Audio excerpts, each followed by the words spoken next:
And where are you now at the moment? In Mannheim, in Germany. Okay. And you live there permanently?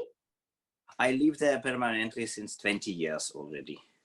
Oh, I'm okay. born ages.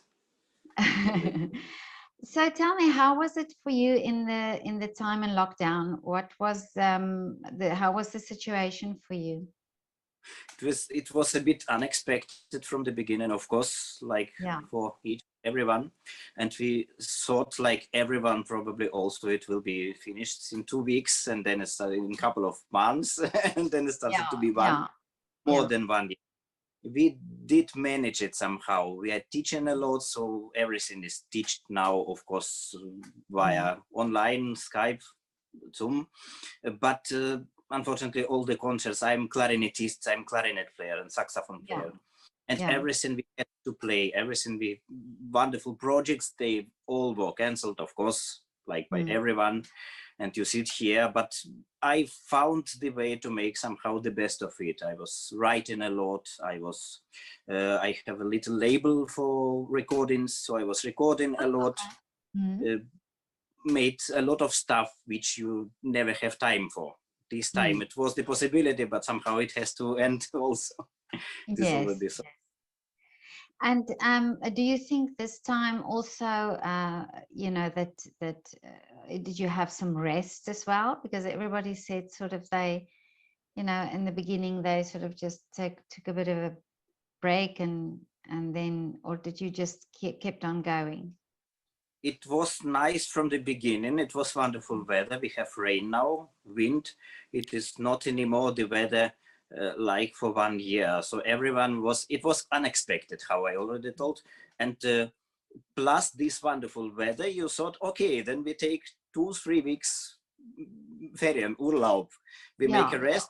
It is okay, we can use it. We've made a lot of repairings at home. So just the things which are normal. And after that, I couldn't stay in this situation so anymore. So I started to make a lot of projects to compose. And since then, there were a lot of moments where I was thinking, Evgeni, probably it was better to take a rest. It is too much now. It is too much. But it goes on, so I have to make it. Yeah. And these works that you know that you've composed and that you've done, is it something that you will continue then doing, or have you always composed? I always composed. I'm composing since 20 years. Okay. I think even more, but it is just part of my musician being. Oh, okay. Yeah. Can you see already a lot of positive that came out from the situation for you? For me, it is a bit strange way to say when everyone is mad and tired and without money. It is, of course, absolutely wrong to say, yes, I found the situation wonderful and they could make this. We tried, all of us tried to make the best of it. And I think I made the best of it for me. I am happy with it, but I do not think it is the right way to go on like that. It is just the ability to make the best of the things that are happening. And yeah, I think because it keeps on and on and on, and it's almost that you know, it's it needs to start, things need to start happening again. Yes, it takes a lot of patience and strength to keep going. At some point you think, if it doesn't change anyhow, it is also bad. So it is kind of things you used to keep before, and now almost by all people they are already on the 0 point. So it should be. But how do you keep yourself motivated, or how did you keep yourself motivated in the time? I had a big projects, and these big projects, they take a lot of time. I'm playing old instruments, old historical clarinets, so you always have time to prepare them, to rebuild them, to make something like that. I'm writing a lot, and the compositions I write, not mostly, but a lot of them are long and difficult, and so it takes also a lot of time. So if you look on this big period of time, there are not so many things, but each of them is big, so you are busy. It keeps you busy. Yeah. And then, but you talked about this this project that you are doing at the moment, or that you have done over the time and recorded it. Can you tell me a little bit more about that? Yes, it is an oratory. It's called An espacion.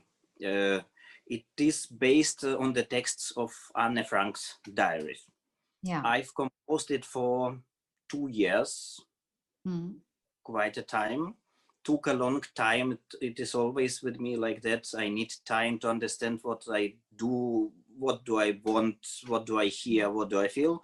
And the writing itself goes quite fast by me. I'm writing very fast, but I am thinking a lot about it before. Oh, okay, before, yeah. This big oratory was ready for 2 years. It is quite a long piece. It has 3 parts. It takes something like 2 hours, the whole evening. And the parts are called The Life. There goes everything about the family Frank before they had to hide themselves in this house in Amsterdam. Then the second part is called The Hidden Place. Versteck auf Deutsch. It is this house they were in Amsterdam, and the third one is the war. So the whole oratory is made, it is using the example of the great oratories of Bach, like his Passionen. You have recitations, recitative, you have arias and choirs. You have also solo singers, which are protagonists. You have Anne Frank, her mother, her sister, Frau van Dan. You have also Evangelista, the one who is telling the story, Erzähler. In this case, it is Otto Frank, the father, who survived. And it was important for me to use this connection to Bach, to use his Passionen as a template for building my oratory for several bridges I wanted to express in this piece. The bridges, the one is, for example, between cultures, bridge between religions. And also the one from the philosophic point of view, if you take Anne and if you take Jesus, they're innocent souls which were hoping for sun, for life, for justice, and didn't survive in this difficult world. So all these parallels were for me like the connection to Bach's Passionen, to Bach's things. The text it is written in is German. I've chosen it also because of the better connection to Bach, and also thinking about that if this didn't happen, if there were no war, if the people were clever enough to stop it, probably they would stay in Frankfurt, where they are coming from, family Frank. And for sure, the German language would be just the mother language of Anne, and everything would be okay. So with this thought, probably it was important for me to use it. Although the singing parts are in German, there is not a lot of text I was using in these singing parts. It is more in a symbolic way, like Bach also do. But there are a lot of recitatives, and these recitatives, the most of the text, my idea is to put them in different languages. So just this story they are telling, they will be in German, in Dutch, in Russian, in Ukrainian, in Polish, in Spanish, in Yiddish, in French, everything you can, everyone was touched by this form. This is the main idea of this. This is amazing, all the symbolic things you have in there, in this piece. If you are starting this tema, probably you get anyhow symbolic. You cannot avoid it. Yeah. It was very interesting project to record it, because I wrote it, but like, you know, those huge projects, it is very difficult to bring them up to make it happen. But a lot of my friends were at home. A lot of my friends didn't have anything to do. So I was brave enough to ask, look, let us try to make it. I just come to you, because you're not allowed, of course, to make an orchestra, to put it somewhere and to record it. So I was just moving from house to house, was recording like an interview, one instrument, second instrument, and afterwards I was going back to my hall, to my house, and I was putting it all together. And it is amazing. Wow. It sounds like a real orchestra. I've never done it like this before, but I'm myself very happy that I could make it this way. This is incredible. So so you went to everybody's house, and of course you have to, how did you manage to get the sound so good? I was conducting it. Yeah. It was very interesting. I had a track, it is kind of minus track, just MIDI thing. The musician, they had heads on, and they were playing together with this computer orchestra, and I was sitting in front of them and conducting. So it was very funny, because if you had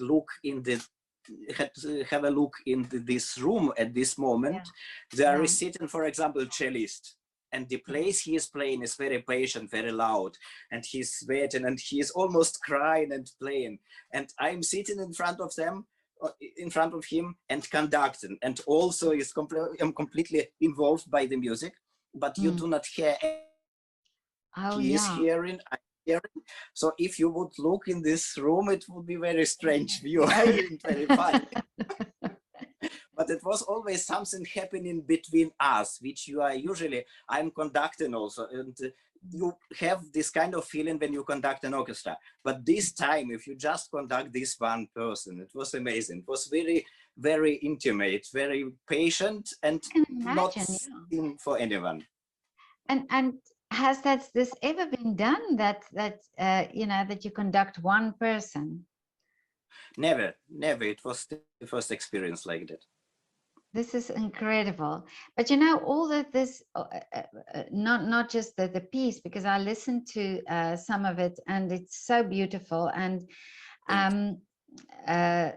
really, you know, very touching. You can sort of sense that mood as well.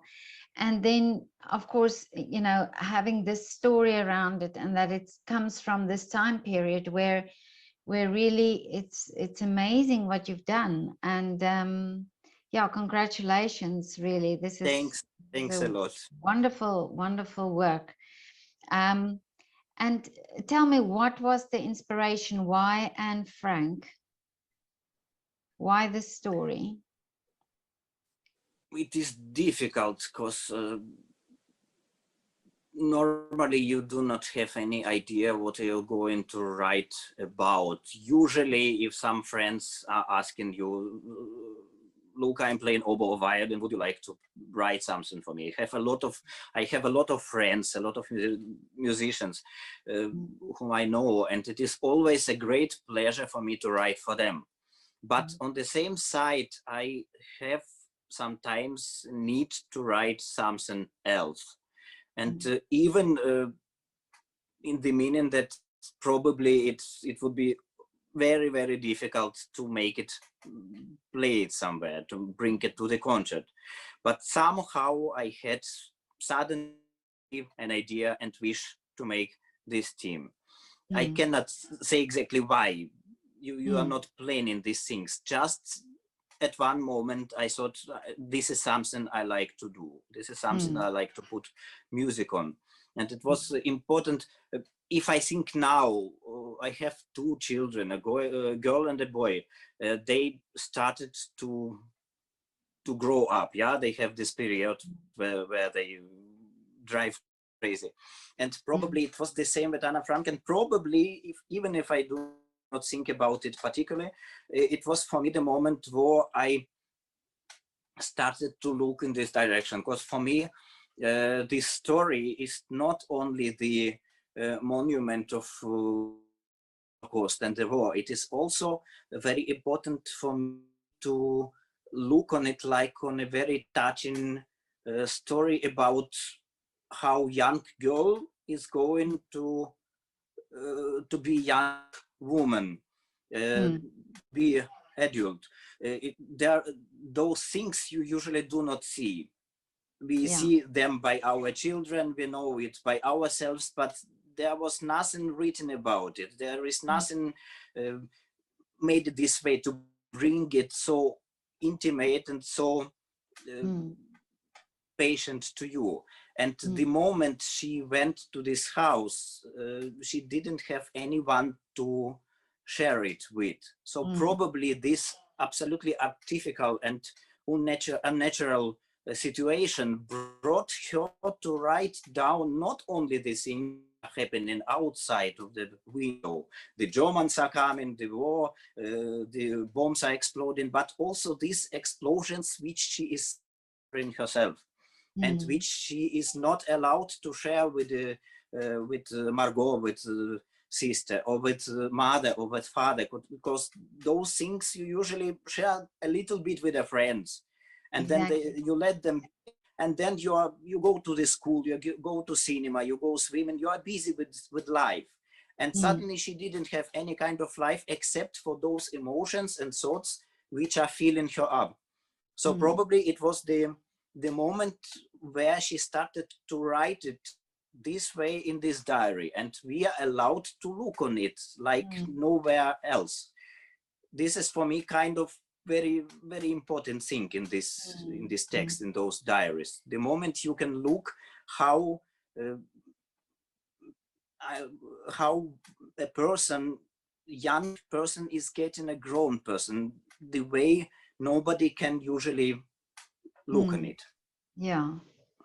And this is amazing, because as you say, we never think of it that way. We think of it in a historical way, in the fact that it was war, and that, but there's a much deeper sense of that, and of course, it's not just this growing up part, but it's also dealing with this, like you say, unnatural situation. Yes, of course. And if you're reading it, first you expect those texts when you just make it, take this book. Now I have to read about history of Jews, about Holocaust, about everything, about political situation. And there is a lot of this inside, but there are much, much more about how is she feeling, how is she thinking, which relation does she has with Peter, or with this young boy who was also there, with her sister, with father, with mother, all those things. The book is much more filled up with those things as with the things we think about it usually if we go to museum of Shoah. And it is very important because it shows us, from the one side, it is not anymore about this tragedy, but from the other side, it makes this person, Anna Frank, and all these families which were there, very lifeful to a people, and so much to people that we start to think like them. And then suddenly we look on the situation around, and then we notice that the situation is not normal. It is not natural. And this contrast, this amazing contrast, I think it is very, very important in this text. And you mentioned that. Now I think now that in our situation at the moment, the lockdown situation, we speak about a lot of things about the economy and about businesses that are closed and artists and so on, but there are a lot of children also disrupted in this, and also suddenly like you say, now not going to school anymore, not being with their friends anymore, and we don't really talk about that so much. Unfortunately, yes. I do not understand why. From my point of view, the children are those who suffers the most this situation.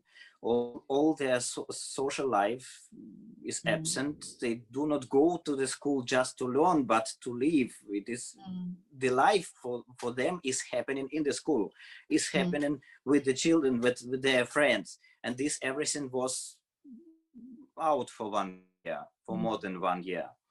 It is very difficult, and a lot of them are like Anne Frank in the moment, in this puberty, in this age where they explode, and suddenly they are sitting here.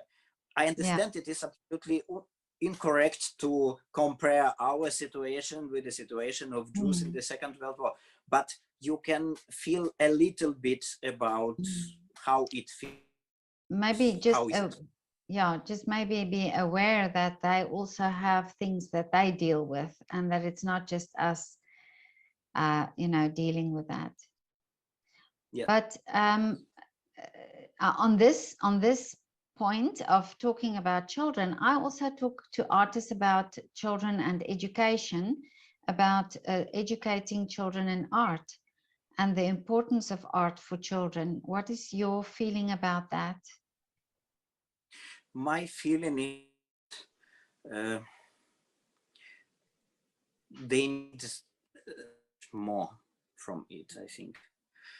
The tendency I can see now, there are music schools, and it is getting more and more like a hobby, like just something they can do a little bit play instrument. And unfortunately, you are, as a teacher, you cannot say anymore, you must, you get bad note. You have to keep it with the fun somehow all the time. And actually music making is not fun in the main point of view, but something you start to learn for your life. You start to learn listening and understanding. You start to learn caring. You start to learn noticing the things you are speaking. If you are playing, it is the same. Are you speaking wrong? Are you speaking sure? Are you playing patient? Are you trying to express something, or you just do not have connection to something you are playing, you are speaking? Yes. And if you practice, from this point of view, you practice a little bit and you will be better. And as a prize, you can play more interesting things and so on. And if you do not look on it from this way, you just do not have fun. You have to know, if I do not get my fun, but you are not developing yourself. It doesn't, it will be more and more on this hobby level. And it is pity, because I keep it not just as hobby. It is not hobby. It has to do much more with the life, with education, with development, with physical development, as we think now. And it is a great pity, because you also can see it with the modern children, that it is not anymore there. And it's like somebody said that we do maths and science anyway, and we are forced to do it. So nobody makes that fun for a child, but when it comes to art, which is actually as important, then suddenly that gets moved aside. Yes, but also I think it is very, very important that the teacher is involved in the student, and the teacher is able to connect, to share this passion, to burn the children for this thing. And it is difficult. It is very difficult, and you have to spend yourself in it. So I think there are not only the situations, but also the teacher. We say always, the culture is getting down, the classical music is not anymore interesting for the people, but on the other way, the classical music is not this what the young people need. They need something new, something modern. And the same here, if you say the music school is not anymore this place how it is used to be, it is getting more and more in this direction and fun. But from the other side, the teachers are those who have to make it, who has to bring it to the pupil. And if it doesn't happen, somehow we are wrong. But I do think that classical music, for example, I don't know much about classical music. I love the music and I listen to it, but I do think if children are exposed to it more, they will develop the ear for it and they will develop the appreciation for it. And if you know, people explain what it's about or why it was written or just who wrote it, you know, the composers, then that would be that knowledge, and that would create also an interest and appreciation. So in that sense, I just think to just dismiss it and say it's not relevant anymore, I think that would it's always relevant, as it's always the basis for everything. You're absolutely right. And I can imagine then that if you take a young person, a child, into the symphonic concert, if you bring him a little bit closer to the orchestra, it is always fascinating. It was for 100 years fascinating, and it stays even now fascinating. How it sounds, how it looks, how they play, how they suffer when they are playing, which kind of fun they have themselves, the musician, when they play. I do not speak at all about wonderful music. It is always for ages wonderful music. But now the children have so many things to do in the school. So they do not have time, they do not have strengths. They have time to put the ears on and to hear something modern, pop music, which is wonderful. It was always the time you could hear pop and you could go in the symphonic orchestra, in opera theater. Probably it is very important still to put them here, to bring them in this. It doesn't let them stay from the side. They will be involved. They will like it, I'm sure. Yeah, no, I truly believe that. And I think the more we put art aside as a you know, just as a hobby, and or the schools start reducing the funds and say just half an hour here and there, that would be what children would take from it. Then they would automatically think, oh, that's not important, so that's pushed aside, and that would be in their lives as well, that they do that. So we lead actually by example, or the system leads by example, I think. I think too. I think it is wrong to think that the things which change the society are the technical nature, that only the technical revolution, in new motor, new computer, and so on, is moving forward. It was always starting by the cultural revolution, and we forget it. We mix it. We think it was always the technique. No, it started always in the mind, and the main thing which changes the mind is culture and education. And to think that only the new motor and new processor or flight to Mars will bring us further, I think it is wrong. Exactly. And we can see it now. There are the wars which didn't take place for hundreds of years, and on the same time we are flying to Mars. It is wonderful, but it goes absolutely opposite way, because in the middle the culture is more in the fun direction, so they are falling apart. Yeah, no, I totally agree with you there.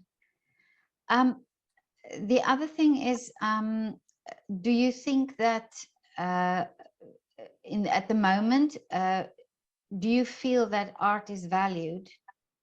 Artist is still valued?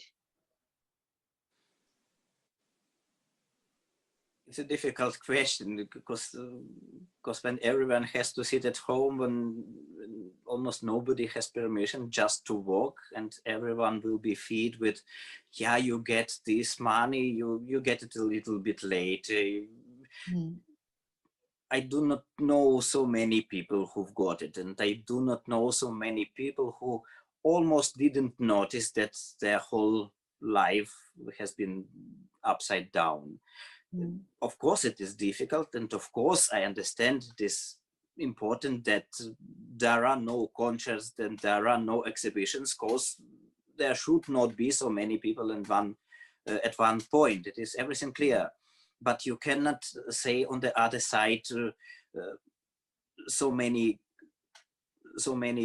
artists. There are hundreds of thousands, and they do not exist. They survive somehow. They keep it. They like it anyhow anymore, so they come themselves, and it will be okay. When we open, they are already here and ready to play, and everyone is healthy and clear in mind. I do not understand why so many people were left just on the side, just without any kind of thoughts about how to help them on the right way, not on the way saying it in the television. We help and we understand and we care, but that really making something for them. And do you think it is just, did you think it's society? Do you think people are aware what artists do? You know, that artists in a way we have this perception, it's okay because, you know, we see you, say, in a concert hall and playing, and you're in your concert dress or your frock, and it's a lovely concert hall and it all looks so glamorous, and people are not aware. People have this, you know, you're in this magic moment, so you go away home, but you don't realize this artist also has a car that has to be serviced, and he has to pay his rent and buy food, you know. That there's almost this distance between the, you know, in the concert we are all connected with the artist, but then when it's gone, then sort of we don't realize that you know, that you have your lives and that you have to survive. You don't realize that they're human being and have to eat something else. Yeah. There has been plenty of those jokes, you know, when who is the professional musician, the one who has the instrument for 50,000 euro, in the car for 5,000 euro, with the truck for 50 euro, for 500 euros, and he is going to concert where he gets 50 euros. And all those parties, you know, when you play a concert and they say wonderful, wonderful, and what are you making? What are you for the roof? What are you making? And on the other side, I've been thinking about it. You have as a musician, or artist, you own, so to say, the most beautiful locations in the city. It is theater, which is with gold, with glass everywhere. It is in the middle of the city. You look amazing. It is so beautiful. It is everything wonderful there inside, like in a paradise, like. And then you go out and you have to do something to keep there. You have to practice hours and hours and whole life. You have to teach, you have to play, you have to conduct, to compose, you have to make everything to get there one day more. And I do not think that somehow it is better to think, but a lot of people are not aware of this. A lot of people do not understand that it is hard job and it should be done. And if it is not allowed to make it, the people will not survive this way. And this is why I find I think sometimes if artists would talk more about their art, and because for me, I got an insight by talking to artists when I photographed them in their windows, and now I feel like talking to artists like yourself, and you get an insight of what you do and how you think, you know, and especially this work that you're doing at the moment, that if that communication is there, and it's not that we just see the, you know, the banner for the concert advertisement, but that we hear what you're saying. Why are you creating this? Or you know, what does it take to become a conductor or a composer? that that would also inspire, you know, that people would also be interested and want to know more and want to hear more. Yes, and therefore I think you make a really great project, like because of, like you say, normally you've seen them through the camera between concert A and concert B, and you ask, I would like to make a photo from you, or I would like to speak with you about music, and the musicians say, yes, of course I have to look, so I have got time then and then and then. And he is also in his mind, in her mind, between those concerts, after one, before the second one, already wearing the next suit, the next frock. And now in this year, like you said, I'm trying to make the best of it. And you've done the same. You've got the people who are suddenly without without frock. They are staying there and they do not have anything to do. You ask, I would like to speak with you Thursday at 16. Yes, okay. I can. For 1 year, I knew it is impossible to make a termin, to make an appointment for 5 next years. And now I can say tomorrow, of course, I will. Yeah, that is true, because now that things are, you know, starting to happen again, now it's of course more difficult to do that, you know.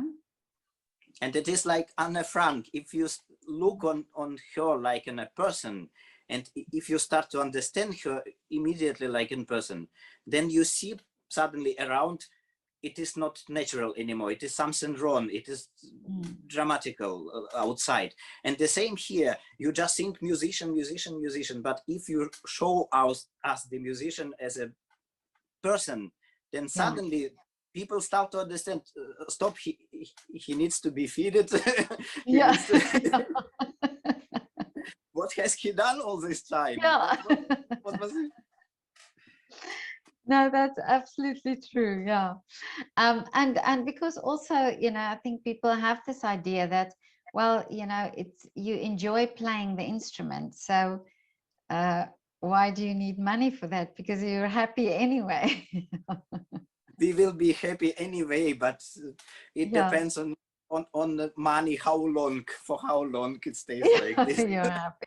Yeah. But listen, tell me, what did you do in lockdown that was not to do with music? Did you cook, or did you start a new hobby or something else? Or were you just busy the whole time with your project? I have a hobby. I am making a model railway, and I started to make it for 10 or 15 years, but I had in lockdown time, I think 1 week where I made something for it, and that was it. Oh, okay. You know, it is very big, and you start to think it. You are working, you are making something, and you hope, if I get an hour, if I get somewhere free weekend, I would like to make this or this and this. And you start to make it. If it happens, you start, normally it doesn't happen. But if you are lucky to get this 1 hour, you start to make, and after 1 hour you think, no, never again. It is too difficult. I play clarinet. And I made a little bit like that. We've made a lot of repairings at home, the things which are usually for an ages there, and you think this room should be cleaned, these things should be painted, but you never have time for it. And if you get a couple of days, you are lying there and you think, I just like to take my time and to have a piece. And now suddenly it was fun. It was very nice. We've done everything till everything was ready. So okay, good timing. What is your railway? Is it? Do you have Märklin, or what is the brand? No, it is Pico one. It is the Märklin has 3. It is dry lighter. It has 3 things to put an electricity to the lock. It is on the, I do not know, Schienen in German. Those 2. Like they have plus there, and in the middle they have 1 extra for minus, and another one Gleichstrom I do not know this in English. It is plus and minus. It is cheaper. It is easier. It makes somehow fun. It is not for very rich boys. It is for for somebody who just likes it. Oh, okay. Oh, now that's very interesting. My brother used to, as well, when he was younger, used to have also but he had the Märklin, and we lived in South Africa, and it was so difficult to get hold of it, and it had to be imported. Yeah. But I always think of him when I see these little model trains. I understand. I'm coming from Ukraine, and there were just probably 100 of toys which the Soviet children were allowed to play. Really? And the rest, it was always the same somehow. And the rest was coming from DDR, from East Germany. Okay. If you had luck. And the first thing my father bought to me was this railway, Pico. It is East Germany, Ost Germany. And he bought it to me next day I was born. So he was playing himself for several years before I was. Okay. So it was a dream from the beginning, you know, from me, from my father. Oh, one day we make it somehow real. And did you have time to play with your dad? With the train? When he is visiting us, then we go there upstairs. And my uncle, he's absolutely possessed from the thing also. And then we go upstairs and we look on it and make suggestions. It's very, very funny. Everything. That's so wonderful that you still do that. And I must say, unfortunately, my children are not so interested in this. Oh, is it? Probably because you have your handies and it is much more impressive than inside. But still they love it. There is a huge model railway in Hamburg. Yeah. Very big and very beautiful. And we make every year holiday on Thor. It is a German island in the northern. And we drive always through Hamburg, and we always go there and eat there and spend a couple of hours, and it is amazing. It's very nice. I didn't know that. And I will definitely, when I go in that direction, go and have a look. Yeah. It's called Miniatur Wunderland. It is just wonderful there. Really? Oh, that's wonderful. Tell me, did your children also homeschool now in this time? Yes, all the time. First lockdown, you know, we start thinking first lockdown, second lockdown. Yeah. The first lockdown, then in autumn till beginning of November, I think, and then very long time since November till now, practically for last couple of weeks, they were sitting at home. It is okay, but it is very difficult for them, of course. They are sitting in front of the screens all that time. It is not normal. Somehow they found up to deal with it. They can learn. It is everything okay. School is going on. Of course, it is not the quality you wish them from the normal school, but it is okay. They can manage it, but it is just impossible that they're sitting at home all the time in front of this thing. It is not healthy. No. And when will they start? They started this week already, their whole week, and now we have 2 weeks holiday, and we all hope that next after holiday it will start normal way, also that we are allowed finally to teach in presence. Okay. So you teach as well? We teach as well, yes. But tell me, what is your wish now for when everything, now in this time that everything is over? What is your wish for the future? That we get immediately hundreds of concerts, that we can fill up our termin calendar, that Anne Frank Passion will be played everywhere. It is difficult to think. I think it will take time till it will get probably to the point where it was before first lockdown. We have to hope. A lot of people, a lot of musicians didn't survive it. They chose to do something else. Probably it is kind of natural process, because if I am making it just for money and just without passion and just because it happened, it is better I do something, I spend my time with something else. But it is not right to say, to see or to say it that way. But still a lot of people probably do not find back to a normal being as a musician. And those losts will be, I think we will feel them a long time still. I hope it will get there one day. Yeah, that's a sad part for me, you know, the musicians who had to give up because of this situation. Yes.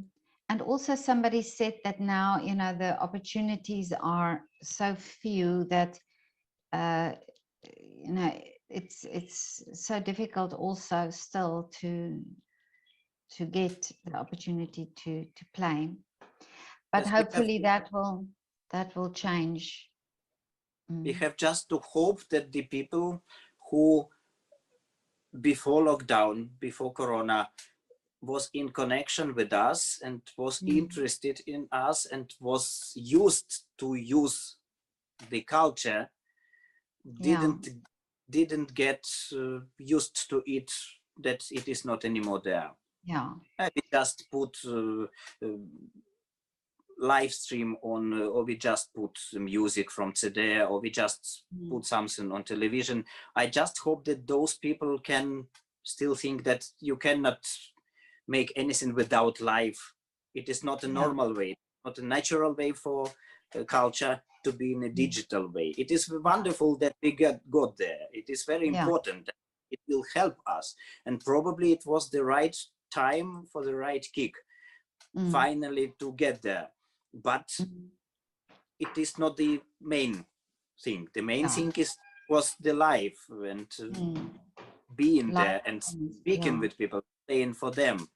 There happens something which will never happen in the digital way. So I just hope that people still understand that it is not ersetzbar, that you cannot change it. Well, I think it's on both sides now. I think that audiences miss the ones that used to go to live events are missing this feeling of the live event. You know, from the when you look at a screen, of course, there's that distance and there is not that energy. And I think also on an artist, from the artist point of view, I think they also, I think they've always appreciated the audience, but I think it's now being so much more realized, you know, the two sides that has to be there to make these performances really valuable. Yes. It doesn't happen till the end. It happens. We play for you. You sit in front of the screen. You can see. We try to give our best. We try to share it with you, and you become something from it. But there is something in the air. Love is in the air. This love cannot happen when the screen is pinned. Through the screen, it doesn't work, unfortunately. Yeah. But listen, I'm so happy that I can talk to you about this, and that I can talk to you about, and that you wrote about your project. But do you ever come to Vienna? Yes, I've used to come to Vienna for almost every year with the orchestra. We played quite a lot. Okay. But now we have to wait till the next possibility. Okay, but if you come, then please write to me. I would love to meet you in person. Maybe if you have time between all your concerts, we can go and have a coffee. Of course. Thank you very much for the invitation. Thanks. Thanks a lot. Okay, then speak to you soon.